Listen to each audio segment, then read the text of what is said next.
समय था जब हम लोग कोई भी आसान प्रोसेस से किसी भी एग्जाम को निकाल लेते थे। अगर हम लोग को दोस्तों कुछ भी नहीं आता था, स्लो कंपटीटर भी होते थे, तो हम एग्जाम निकाल लेते थे। लेकिन दोस्तों अब स्थितियां बदल चुकी है। जब तक आप स्मार्ट नहीं बनोगे, स्मार्ट ढंग से तैयारी नहीं करोगे, यकीन मानो आप कितना भी अटेम्प्ट दे लो, एनडीए नहीं निकलेगा।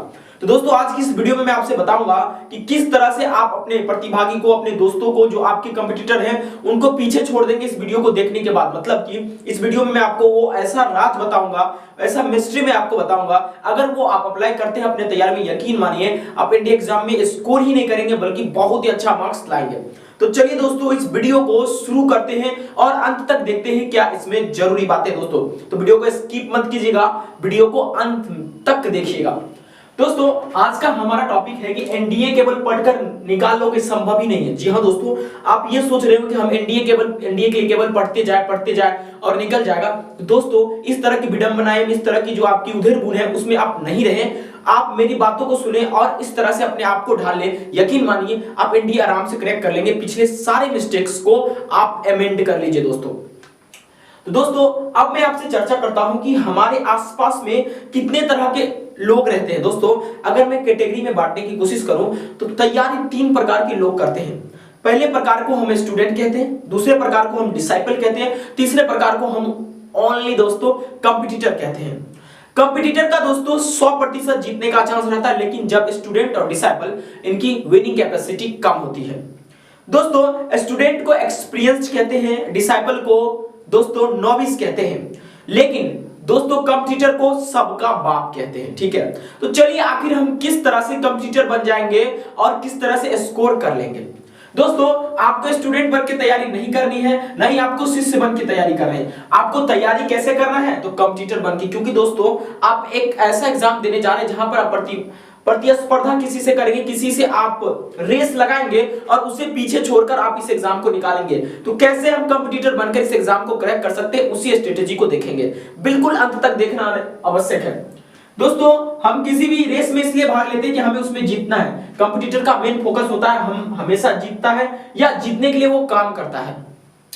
अगर आप एनडीए में स्टूडेंट और डिसाइपल बन के जाते हैं तो आप कभी नहीं जीतेंगे, कंपटीटर बन के जाएंगे तो आप जीतेंगे। तो यहां पर आखिर ये प्रश्न आता है कि सर हम कंपटीटर बनेंगे कैसे? अभी तो हम स्टूडेंट हैं, अभी तो हम शिष्य हैं, तो हम कंपटीटर बनेंगे कैसे? अपने सामने वाले को बीट कैसे करेंगे दोस्तों? तो चलिए देखते हैं। देखिए आपका मेन फोकस है दोस्तों कि अपने बगल वाले को बीट करना। बीट करने का सेंस नहीं उसे मारपीट करना उससे शुरू नहीं, बीट करने का सेंस है कि उससे ज्यादा स्कोर करना, उससे कुछ डिफरेंट अप्रोच के साथ एग्जाम में बैठना और डिफरेंट अप्रोच के साथ क्वेश्चंस को सॉल्व करना। दोस्तों अब देखिए, आप एनडीए के एग्जाम में देखिए 6 लाख छात्र बैठते हैं, जिसमें से लगभग 8 से 9 हजार का सिलेक्शन होता है, यू कह राउंड फिगर के हिसाब से। ठीक है, और दोस्तों ये जो 6 लाख बच्चे होते हैं ये सारे स्टूडेंट होते हैं और 8 से 9 हजार जो होते हैं दोस्तों वो कंपटीटर होते हैं।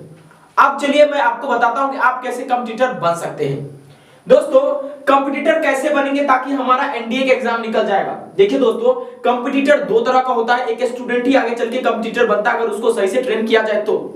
एक होता है slow competitor, takes more attempt. एक ऐसा छात्र होता है जो स्लो कंपटीटर होता है और ज्यादा अटेम्प्ट लेता है। दूसरा ऐसा छात्र होता है जो कंपटीटर बनता है वो फास्ट कंपटीटर होता है, हमेशा जीतता है। तो दोस्तों विनिंग चांस तो दोनों का ही, लेकिन दोस्तों जो फास्ट कंपटीटर होता है उसका विनिंग चांस दोस्तों बहुत ही ज्यादा रहता है। ठीक है, लेकिन स्लो कंपटीटर का विनिंग चांस बहुत ही कम रहता है। तो अब बात करते हैं कि क्या स्लो कंपटीटर ऐसा काम करते हैं जो उनका सिलेक्शन बहुत देरी से होता है, और क्या ऐसा फास्ट कंपटीटर काम करते हैं जिससे उनका सिलेक्शन बहुत तेजी से होता है। हम कैसे फास्ट कंपटीटर बन सकते हैं दोस्तों? आप चलिए इस चीज को हम उदाहरण से समझते हैं। मैथ्स के पेपर से 70 से 80% छात्र एनडीए में मैथ के पेपर में फेल होते हैं, ऐसा माना जाता है। ठीक है, क्योंकि मैथ के पेपर में बहुत बच्चे सही से अटेम्प्ट नहीं कर पाते हैं। तो दोस्तों आपको क्या करना और क्या सुधार करना है समझिए। दोस्तों आपको बिल्कुल स्लो कंपटीटर नहीं बनना, क्योंकि 70% छात्र स्लो कंपटीटर होते हैं। ठीक है, कंपटीटर तो बन जाते हैं लेकिन स्लो। आखिर उसमें क्या कमी रहती है, क्या नहीं रहती है, वो समझेंगे। देखिए जो स्लो कंप्यूटर रहते हैं वो भी पढ़ते हैं, कंसेप्ट वो भी लेते हैं, प्रैक्टिस वो भी करते हैं। दोस्तों इतना ही काफी नहीं है एग्जाम को क्रैक करने के लिए, ये आपको बहुत ही अटेम्प्ट लग पाएगा, क्योंकि दोस्तों ये भाग्य पर डिपेंड करता है। अगर आपका भाग्य अच्छा होगा तो आपको इजी क्वेश्चन देंगे तो आप तुरंत बना लेंगे, जैसे ही हार्ड क्वेश्चन आएगा आपके पास ट्रिक नहीं रहेगा तो आप वहां फेल हो जाएंगे। तो आप फास्ट कंप्यूटर कैसे बनेंगे, 30% उस छात्र में कैसे आएंगे। देखिए इनमें भी वो क्वालिटी होती है, कंसेप्ट प्लस प्रैक्टिस तो ये लेते ही लेते हैं दोस्तों, लेकिन इसके अलावा ये अपने स्पीड बनाते हैं। अगर आप फास्ट कंप्यूटर बनेंगे तभी आप सफल होंगे। आप कंसेप्ट प्रैक्टिस लीजिए स्लो कंप्यूटर की तरह घर में बैठकर, और दोस्तों इसके साथ साथ आप अपने स्पीड को भी मेंटेन करें। स्पीड को मेंटेन करना बहुत ज्यादा जरूरी है। इसके अलावा स्पीड के अलावा आपको एक्यूरेसी भी मेंटेन करना है। Accuracy, what is accuracy?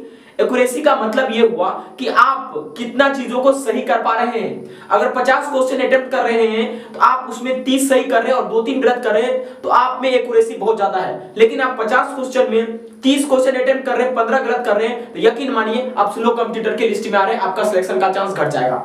तो पहले आपको कंसेप्ट लेना, उसके बाद प्रैक्टिस करना है मेरे दोस्त, उसके बाद स्पीड भी मेंटेन रखना है। इसके अलावा आपको अपने एक्यूरेसी को भी सुधारना है, जिसको शुद्धता मापना कहते हैं, ठीक है। इसके अलावा दोस्तों एक और तरीका है जो आपको अपनाना है और इस कंप्यूटर को बीट करना है, दैट इज ऑब्जेक्टिव अप्रोच। अगर आप मेरे छात्र हैं, इस वीडियो को देख रहे हैं, तो आप इस तरह से आज से तैयारी करना शुरू कर दीजिए। यकीन मानिए आप पहले अटेम्प्ट में सफल हो जाएंगे और उसके बाद आपको बहुत ही अच्छा फील होगा।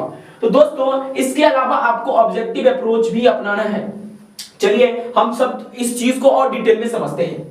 देखिए कोई क्वेश्चन किसी एग्जाम में आप जाते हैं 120 क्वेश्चन आता है, तो स्लो कंप्यूटर दोस्तों बहुत ज्यादा समय लेगा, मुश्किल से हार्डली वो 40 से 50 क्वेश्चन करेगा, क्योंकि उस बंदे के पास कंसेप्ट रहेगा, ट्रेडिशनल मेथड से बनाएगा, प्रैक्टिस भी रहेगा तो ट्रेडिशनल मेथड से बनाएगा, तो इसका सिलेक्शन रेट घट जाएगा।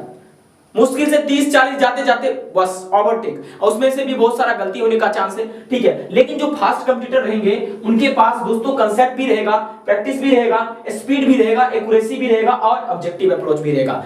इसके मदद से वो अपने स्पीड के मदद से अगर ये 20 मिनट में 50 क्वेश्चन सॉल्व करते हैं, एक हाइपोथेटिकल एग्जांपल लेते हैं, तो ये बंदा जो रहेगा उसी 20 मिनट में आप 70 से 80 क्वेश्चन सॉल्व कर जाएगा। क्योंकि दोस्तों इसका अगर दोस्तों प्रैक्टिस नहीं काम किया, प्रैक्टिस तो जरूरी है, उसके बाद प्रैक्टिस में और क्या इनहेंस हो जाएगा, स्पीड बढ़ जाएगा। जितना देर में ये क्वेश्चन अटेम्प्ट करेगा उससे कई ज्यादा एक्यूरेसी के साथ ये बंदा क्वेश्चन अटेम्प्ट करेगा।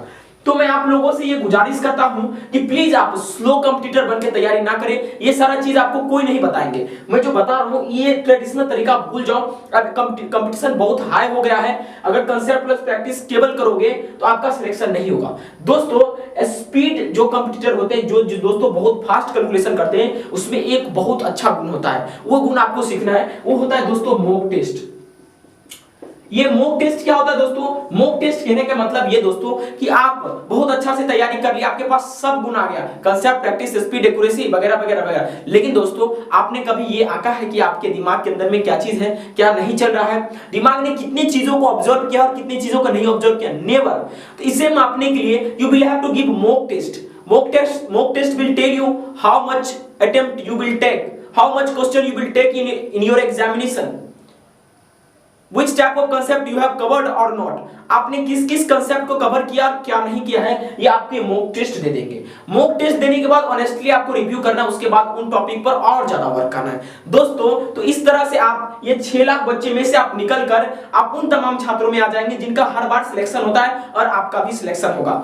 हर एक चीज को आपको सुधारना है, सिलेक्शन लेने के लिए यही सबसे जबरदस्त तरीका है दोस्तों। एक समय था दोस्तों जब आप एग्जाम्पल के तौर पर अभी ले लीजिए ईशान किशन, एक समय था उनको बहुत कम मूल्यों में बेचा गया था या खरीदा गया था, तो दोस्तों अभी देखिए उनका 15 करोड़ मूल्य लग गया है। इसका मतलब क्या साबित होता है कि उन्होंने अपने एक्यूरेसी, स्पीड, हर एक तरीके को अपनाया, उन्होंने अच्छा परफॉर्म करके दिखाया, मेहनत किया। तो आपको भी मेरे साथ मिलकर मेहनत करना और अपना स्पीड सुधारना है। यकीन मानिए आपका भी बोली कहीं ज्यादा ऊंचा लगेगा और आप सम्माननीय होंगे अगर एग्जाम निकालेंगे। दोस्तों इन चीजों को प्लीज आप लोग अप्लाई कीजिए, सिलेक्शन अगर पाना है तो। आप अगर दोस्तों आप चाहते हैं कि और इस तरह का वीडियो मैं दूं और आपकी जो मिस्टेक्स जहां जहां आप प्रिपरेशन के दौरान करते हैं उसे मैं सुधारने का काम करूं, तो दोस्तों मैं आपसे विनती करता हूं कि हमारा परिवार तेजी से बढ़ाइए ताकि हम आपको लाइव क्लास दे सके। हमें कुछ फाइनेंशियल दिक्कत आ रहा है जिसकी वजह से हम लाइव क्लास नहीं ला पा रहे हैं, तो दोस्तों लाइव क्लास लेकर आएंगे, यकीन मानिए हम अपने सेटअप को सुधार रहे हैं। तो दोस्तों इस अप्रोच को जरूर अपनाइएगा और सिलेक्शन लीजिए, पढ़िए। Thank you very much for watching this video. मिलते हैं अगले वीडियो में एक और सोच के साथ। धन्यवाद।